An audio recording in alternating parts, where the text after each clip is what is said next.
Welcome to Andy Parsons' election huddle, week 2. The week started with the Conservative Party claiming, and every right-leaning newspaper echoing, that the Labour Party's spending plans were going to cost £1.2 trillion. It was certainly a bold move, given that the Labour Party have yet to publish their manifesto, so nobody knows exactly what the Labour Party plans will cost, including the Labour Party.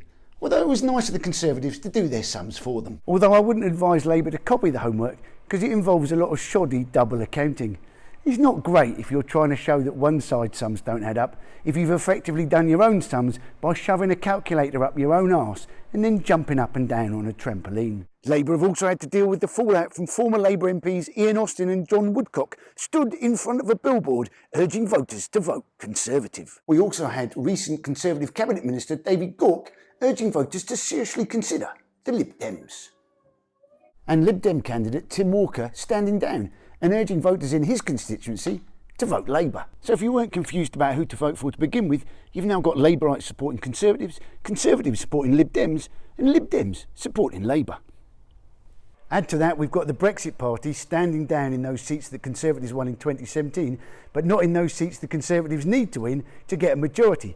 So we had some Brexit candidates standing down anyway, just moments before the deadline for nominations, so as their own party didn't have time to find a replacement, because they didn't want to split the vote, although they were quite happy to split their own party, a party which had effectively already split from UKIP, which had already split from the Anti-Federalist League, which itself had split from the Liberal Party, which itself split to form the Liberal Democrats, who are now vehemently opposed to everything that the Brexit Party and UKIP stand for.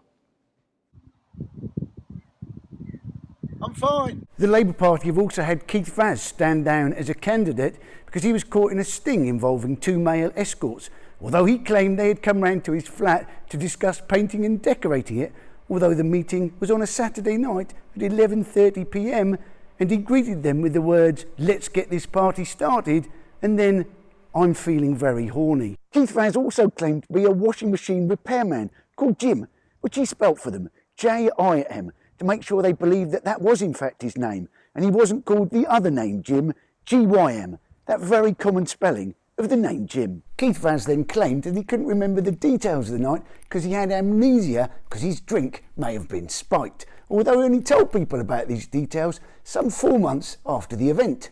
That is how bad the amnesia was. Although he could remember details of one of the male escorts' overdraft facility, study plans and pet dog.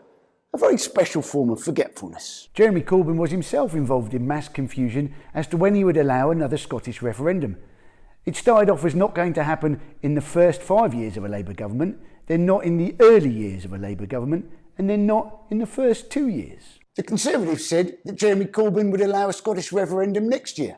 Ironically, the one thing he had not said. Boris Johnson released a draft copy of his speech saying that Labour holding 2 referendums next year could be regarded as onanism, a posh word for wanking, which was then dropped from the speech when Corbyn described it as disgusting, ridiculous and offensive, and Shadow Health Secretary Jonathan Ashworth described it as pathetic, although Keith Vaz was quite interested in the word and thought it might be a better option for him next time. There was also confusion as to whether Labour's plan for a 4-day working week would apply to the NHS. Jonathan Ashworth said it would not be happening, whereas Shadow Labour Chancellor John McDonnell said it would be happening, but phased in over 10 years.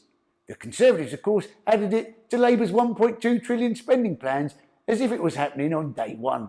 Given the polls at the moment, it may be a little ambitious for the Labour Party to be thinking about 10 years' time, although perhaps the Shadow Chancellor and the Shadow Health Secretary could do a full 5-day week so as they can discuss their plans before talking to the press. I myself have got a dash now. Got a meeting with some painting and decorators. Hello, my name's Jim. See you next week. Let's get this party started!